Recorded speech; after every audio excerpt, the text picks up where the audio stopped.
Bab 2667. Pedang 5 elemen. Entah berapa lama, kepingan langit berbintang pedang tak bernama ini kembali tenang.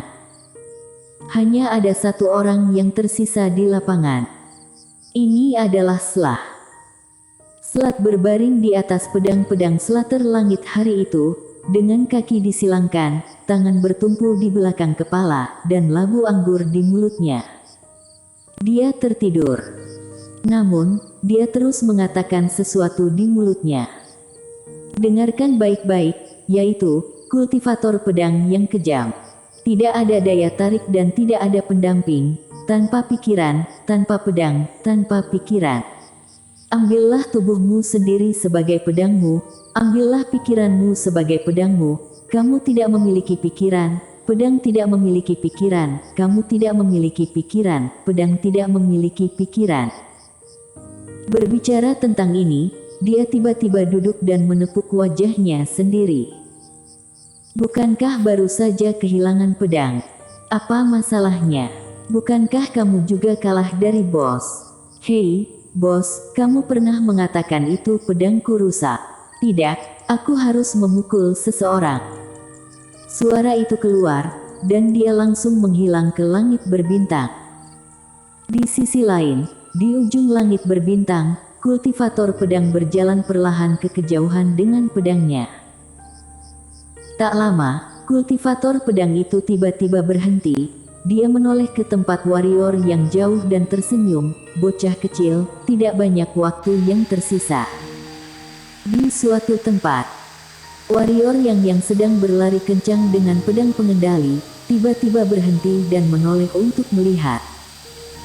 Setelah waktu yang lama, dia mengangguk, lalu gemetar dan menghilang di kejauhan. Dunia bela diri, klan Tianwu. Warrior yang akhirnya datang ke dunia bela diri di dunia klan Tianwu. Seperti dunia pedang reanimation, dunia bela diri di dunia klan Tianwu sebenarnya adalah dunia yang telah menurun. Klan Tianwu. Warrior yang tidak tahu banyak tentang keluarga ini. Tidak, dia tidak tahu apa-apa. Karena itu, ketika dia datang ke sini, dia penuh kewaspadaan. Kali ini, warrior yang tidak berlatih dalam segel. Di laut tanpa batas, warrior yang berjalan dengan pedang pengendali, dan air laut berwarna kuning muda di bawah kaki mereka. Di seluruh alam dunia bela diri klan Tianwu, semangat energi tipis hampir habis, yang lebih serius dari pedang reanimation. Warrior yang memanggil Shiro, tempat ini tidak kecil. Suruh dia menemukan harta karun itu sendiri. Khawatir dia tidak dapat menemukan sehelai rambut pun. Untuk menemukan harta karun itu, Shiro harus diundang. Setelah Shiro keluar, dia melihat sekeliling. Akhirnya, dia berkedip dan mengarahkan cakarnya ke depan kanan warrior yang penasaran, bocah kecil, kamu tidak tarik napas dalam-dalam. Shiro menyeringai dan dengan lembut mengusap kedua cakar kecilnya di leher warrior yang tertawa dan menghilang di kejauhan dengan Shiro di pelukannya. Di bawah bimbingan Shiro, warrior yang berjalan sepanjang jalan. Dalam perjalanan, warrior yang melihat reruntuhan kota di bawah. Dari reruntuhan itu, jelas bahwa reruntuhan ini disebabkan oleh pedang. Tak perlu dikatakan, ini mungkin yang dilakukan adik Black. Tanpa banyak berpikir, warrior yang mempercepat. Segera, Shiro memberi isyarat kepada warrior yang untuk berhenti. Warrior yang terjatuh. Di depannya ada menara besar, yang seperti kota besar. Bahkan jika bagian puncaknya terputus, itu masih menjulang dan memberi orang aura penindasan yang tak terlihat. Di sekitar menara tinggi, ada banyak ular raksasa gelap setebal pilar. Ular raksasa ini masih bernafas. Meskipun warrior yang tidak takut dengan ular raksasa ini, ia tetap terlihat sedikit menyeramkan. Shiro menatap ular raksasa yang menggeliat.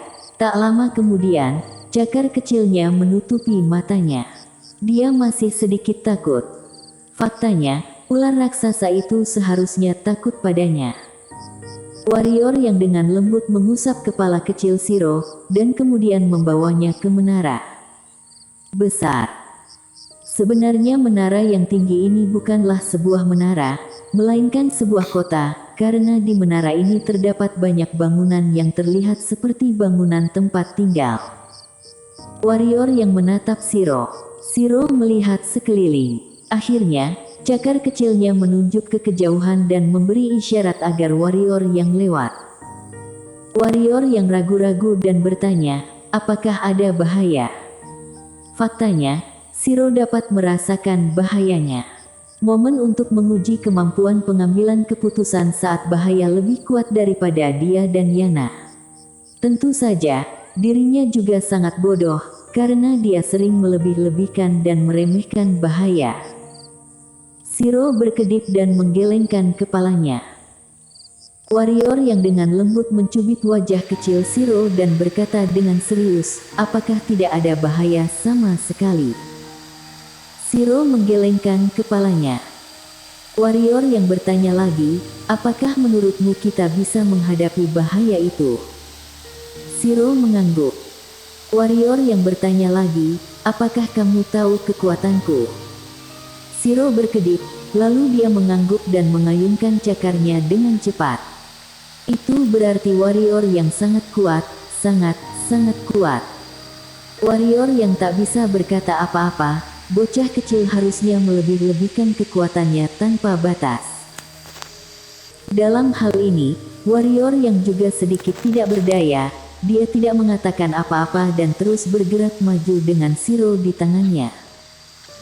Di dunia Shiro, dia adalah yang paling kuat dan bisa menyelesaikan segalanya. Meskipun dia depresi berkali-kali, dia benar-benar menikmati perasaan ini.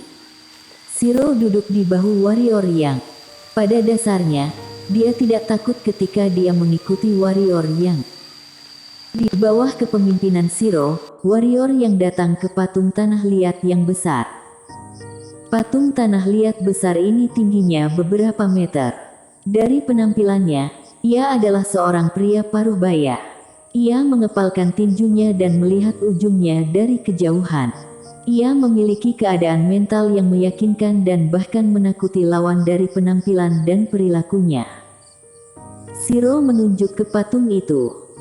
Di dalam, tanya warrior yang. Shiro mengangguk. Warrior yang ragu-ragu dan berkata, bisakah kamu menyuruhnya keluar dengan sendirinya? Shiro mengerjap, dan kemudian dia melihat ke patung tanah liat itu. Segera, cakar kecilnya melambai dengan lembut. 1 nafas. Tidak ada respon. 2 napas. Masih tidak ada tanda. 10 napas berlalu masih tidak ada tanggapan. Shiro menatap warrior yang membuat ekspresi tak berdaya.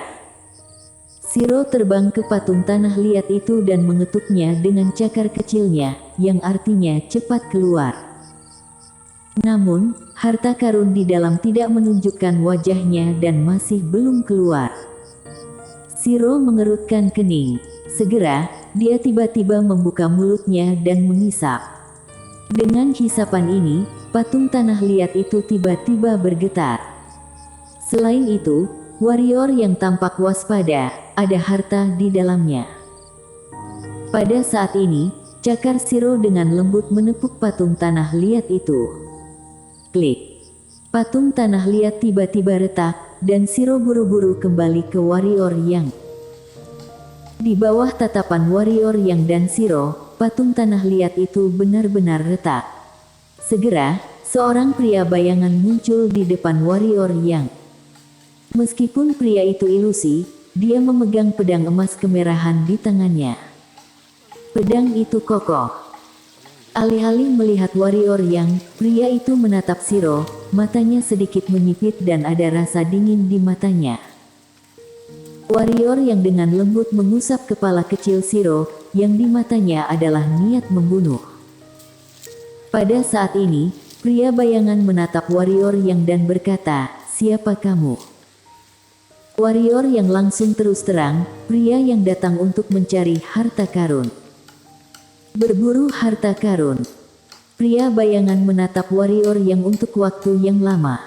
Pada saat berikutnya, pedang emas kemerahan di tangannya tiba-tiba terbang keluar. Potongan itu terbang, dan suara robekan yang keras tiba-tiba terdengar di lapangan. Wajah warrior yang tanpa ekspresi. Ketika pedang datang kepadanya untuk jarak sekitar setengah meter, pedang reanimation di sarungnya tiba-tiba keluar dari sarung di pinggangnya. Bang! Pedang emas kemerahan dipukul dan terbang kembali. Pedang baru saja kembali ke pria bayangan. Pada saat ini, pedang telah datang ke pria bayangan. Pedang itu hanya setengah inci dari alis pria bayangan itu. Tapi warrior yang mengerutkan kening, karena pria bayangan tidak tahu kapan jaraknya 10 kaki darinya. Pedang reanimation kembali ke sarungnya, dan warrior yang tidak bergerak. Pria bayangan menatap warrior yang lama, buat kesepakatan. Warrior yang mengangguk, bicaralah. Pria bayangan melihat pedang di tangannya, 5 elemen pedang ini milik emas. Itu dibuat oleh keluarga klan Tianwu yang mengumpulkan energi hitam paling murni di dunia dan menambahkan banyak jenis bahan paling formal di dunia. Kemudian dia melihat warrior yang dan berkata, ini pedangnya. Lakukan sesuatu untukku. Warrior yang tersenyum dan dengan lembut menarik tangan kanannya. Di pinggangnya, pedang reanimation keluar dari sarungnya, dan pedang reanimation datang ke pria bayangan. Bagaimana dengan pedang ini, tawa warrior yang. Pria bayangan memandang pedang reanimation dan terdiam lama kemudian dia berkata, itu lebih baik dari pedangku. Sambil mengatakan ini, dia melirik warrior yang dan berkata, aku tidak melihat, tidak mengenali. Aku tidak menyangka pedang itu adalah pedang reanimation. Warrior yang mengangguk, ya. Pria bayangan memandang warrior yang cukup lama, dan akhirnya, dia menambahkan, ada 5 pedang tak tertandingi di klan Tianwu, yaitu pedang 5 elemen. Jika kelima pedang itu digabungkan, pedang itu tidak akan melemahkan pedang itu. Pedang reinkarnasi di tanganmu. Tidak hanya itu, pedang 5 elemen juga memiliki seperangkat formasi pedang yang digunakan oleh nenek moyangku melawan jalan surga dan takdir langit. Warrior yang terdiam sejenak dan kemudian berkata, apa yang kamu ingin aku lakukan? Pria bayangan terdiam. Apa? Tanya warrior yang. Pada saat ini, pria bayangan melihat sekeliling, apakah kamu bisa merasakan kekuatan di sini? Kekuatan takdir langit, kekuatan pedang slater langit. Warrior yang melihat sekeliling dan matanya tertutup perlahan. Benar saja, ia merasakan kekuatannya. Namun kekuatan pedang slater langit hari itu sedikit berbeda dengan saat ia memegang pedang slater langit.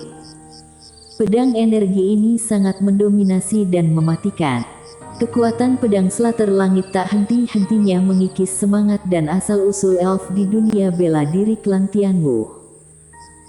Pria bayangan menatap warrior yang dan berkata, bantu aku menyingkirkan pedang slater langit dan energi pedang yang tersisa di dunia bela diri dunia klan Tianwu. Pedang 5 elemen itu adalah milikmu. Warrior yang terdiam sejenak lalu berkata, aku akan membantumu menyingkirkan energi pedang ini dan membantumu memulihkan semangat energi di sini. Namun, aku tidak hanya ingin pedang 5 elemen, tetapi juga metode kultivasi klan Tianwu hari itu.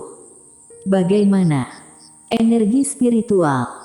Mata pria bayangan sedikit menyipit.